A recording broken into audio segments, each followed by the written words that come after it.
alangkah lebih baik lagi kalau Anda bisa melakukan donor organ tubuh Anda, seperti misalnya donor mata, donor darah, ya, donor jantung, dan lain sebagainya. Ini akan lebih baik lagi.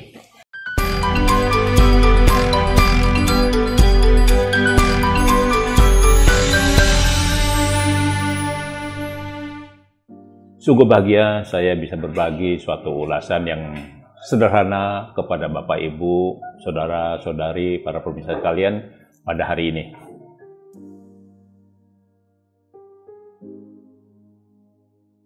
Hendaklah seseorang hidup sesuai dengan dhamma dan tidak menempuh cara-cara jahat.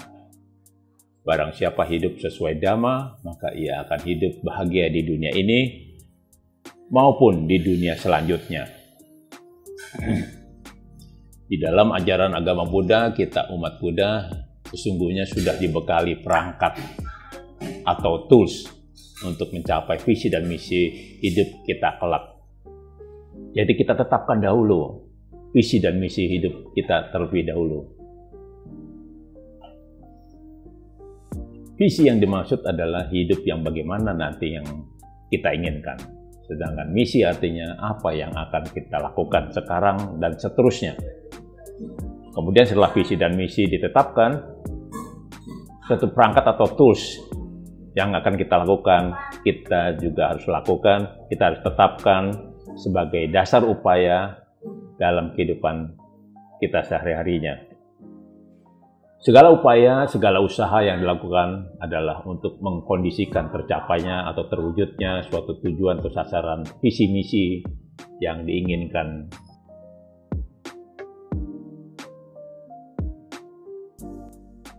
Visi yang saya buat adalah kehidupan yang selamat dan sejahtera. Kehidupan yang selamat artinya kehidupan yang terbebas dari mara bahaya, yang terbebas dari segala macam musibah, terbebas dari segala macam penyakit, terbebas dari segala macam keapesan. Dan kemudian kehidupan yang sejahtera adalah kehidupan yang damai dan bahagia tentunya. Jadi itulah visinya. Visinya kehidupan yang selamat dan sejahtera. Kemudian untuk misinya, saya buat dengan mengambil sabda dari Dhammapada 183, yaitu tentang inti ajaran para Buddha, yaitu janganlah berbuat jahat, perbanyak perbuatan baik, sucikan hati dan pikiran. Inilah ajaran para Buddha. Inilah yang saya jadikan misinya. Untuk perangkat dan tools saya pilih dan menggunakan yaitu Pancasila Buddhis tentang 5 kemoralan, berikut Pancadharmanya tentang perbuatan baiknya, dan yang kedua saya memilih dan menggunakan Jalan Mulia berunsur 8.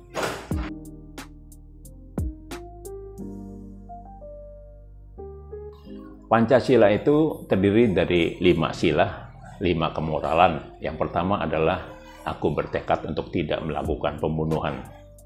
Yang kedua, aku bertekad untuk tidak melakukan pencurian atau tidak mengambil barang milik orang lain. Yang ketiga, aku bertekad untuk tidak berbuat asusila.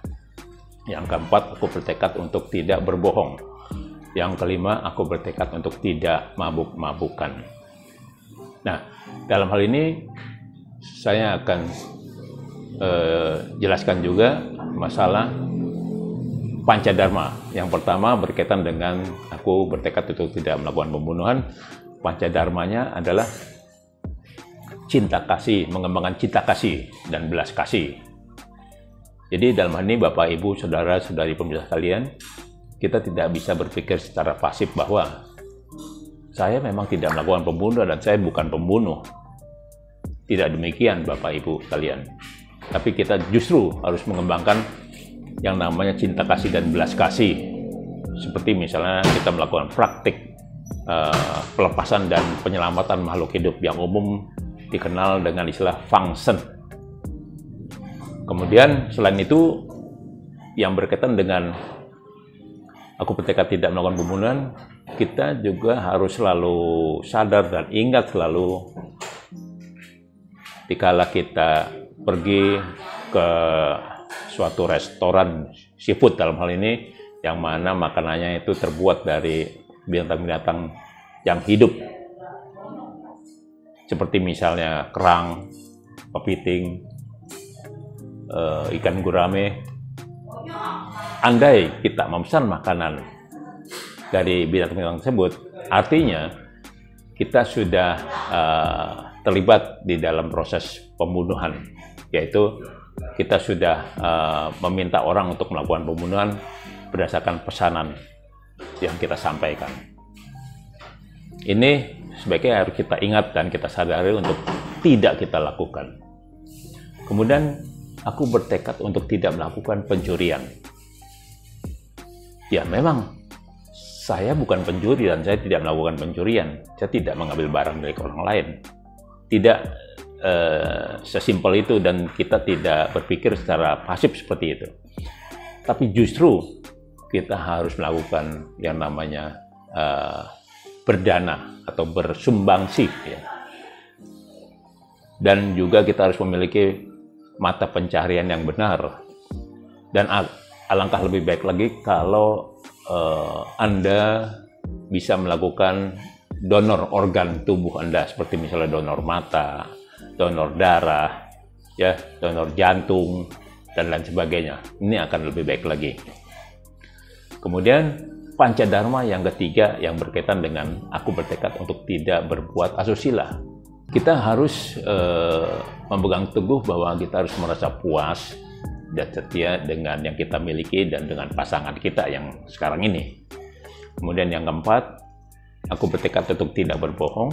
Kita juga harus memegang teguh yang namanya kebenaran dan kejujuran.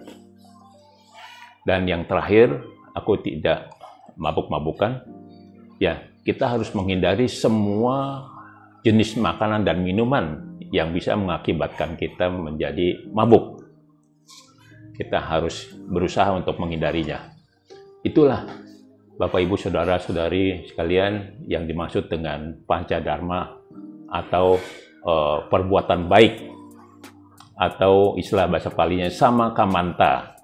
Nah, pancadharma ini nanti akan tersurat atau terkandung di dalam jalan mulia berunsur 8, yaitu perbuatan benar.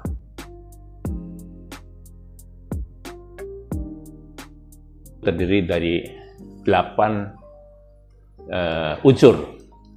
Yang pertama adalah tentang pengertian benar.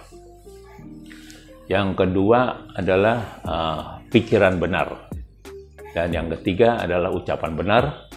Yang keempat adalah perbuatan benar. Nah, perbuatan benar ini yang tadi yang baru saja saya sampaikan, pancadharma atau sama kamanta. Dan yang kelima adalah mata pencarian benar. Yang keenam, upaya benar. Dan yang ketujuh adalah perhatian benar. Dan yang terakhir, yang kedelapan adalah konsentrasi benar. Apa yang dimaksud dengan yang pertama tadi, pengertian benar? Pengertian benar adalah pengertian benar tentang 4 kebenaran mulia. Yaitu ini berkaitan dengan adanya duka. Duka itu artinya ketidakpuasan, ketidaksenangan, penderitaan. Seperti misalnya berpisah dengan orang yang dicintai atau berkumpul dengan orang yang tidak disukai. Itu adalah suatu penderitaan atau ketidaksukaan. Itu namanya duka. Nah, kita harus sadar itu yang dimaksud dengan duka itu ada. Seperti itu. Kemudian yang kedua, kita juga harus mempunyai pengertian benar tentang sebab terjadinya duka. Yang ketiga, kita juga harus mempunyai pengertian benar tentang lenyapnya duka. Dan yang keempat, kita harus mempunyai pengertian benar tentang jalan menuju lenyapnya duka. Kemudian masih berkaitan dengan pengertian benar ini, kita juga harus memahami dengan baik dan benar tentang hukum sebab musabab atau paticca samuppada, yaitu hukum karma. Dan yang kedua yaitu tentang pikiran benar. Pikiran benar itu adalah pikiran yang terbebas dari segala macam kejahatan. kebencian, kekejaman, iri hati juga, dendam. Ini kita harus terus menjaga agar kita selalu memiliki pikiran yang benar. Kemudian tentang ucapan benar. Ucapan yang dimaksud dengan ucapan benar adalah ucapan yang tidak mengandung dusta atau kebohongan dan berdasarkan fakta dan kenyataan. Ucapan benar itu adalah ucapan yang bermanfaat dan yang disampaikan tepat waktu. Kemudian yang keempat ini mengenai perbuatan benar yang sudah saya jelaskan tadi, yaitu Pancadharma atau Samakamanta tadi, itu ada 5. Itu berkaitan dengan Pancasila. Kemudian yang kelima adalah mata pencarian benar. Mata pencarian benar adalah mata pencarian yang tidak menipu orang lain, yang tidak melakukan kecurangan terhadap orang lain. Tidak ada unsur pembunuhan, tidak ada unsur penganiayaan, tidak ada unsur penyiksaan, dan tidak membuat mabuk kepada makhluk apapun, makhluk hidup apapun juga, dan lain sebagainya. Kalau kita berdagang juga sebaiknya tidak seperti berupa senjata yang bisa melukai atau membunuh makhluk hidup. Itu juga sebaiknya kita tidak lakukan. Kemudian yang keenam, yaitu tentang upaya benar. Yang dimaksud dengan upaya benar adalah upaya untuk mencegah munculnya kejahatan, tapi justru mengembangkan kebaikan. Kita harus selalu berusaha atau berpikir untuk melakukan perbuatan baik. Contoh misalnya kalau kita ada kewajiban membayar pajak pemerintah, ya kita harus bayar. Kita harus berusaha untuk bisa membayar pajak tersebut dan lain sebagainya. Kemudian tentang perhatian benar, ini kita harus lakukan dengan penuh perhatian benar terhadap badan jasmani, perasaan, pikiran, dan batin. Yang mana pikiran dan batin kita selalu berubah-ubah. Tentunya di setiap saat kita harus perhatikan benar tentang perubahan tersebut agar kita tetap terjaga perhatian benar kita. Perhatian benar ini juga disebut dengan Vipassana Bhavana. Kemudian yang terakhir adalah yang ke-8 tentang konsentrasi benar. Konsentrasi benar ini adalah dimaksudkan untuk pemusatan pikiran agar terbebas dari kekotoran batin atau kilesa, yaitu keserakahan atau loba, kebencian atau dosa, tidak mengertian atau ketidaktahuan atau moha, iri hati dan dengki, yaitu irsya. Nah, konsentrasi benar ini bisa kita praktikkan melalui praktek meditasi tentunya, agar kita bisa menjaga yang dinamakan konsentrasi benar.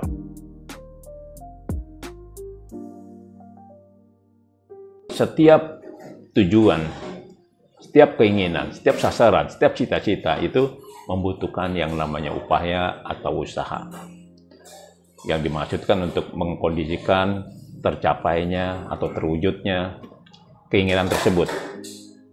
Nah, upaya atau usaha yang dimaksud itu harus terstruktur dengan baik dan dilakukan dengan sungguh-sungguh dan penuh tanggung jawab. Semoga ulasan yang sederhana yang saya sampaikan ini dapat membawa manfaat dan pencerahan bagi Bapak, Ibu, Saudara-saudari pemirsa sekalian, dan kita semua tentunya. Semoga semua yang kita inginkan, semua yang kita dambakan dapat terwujud dan tercapai. Semoga semua makhluk berbahagia.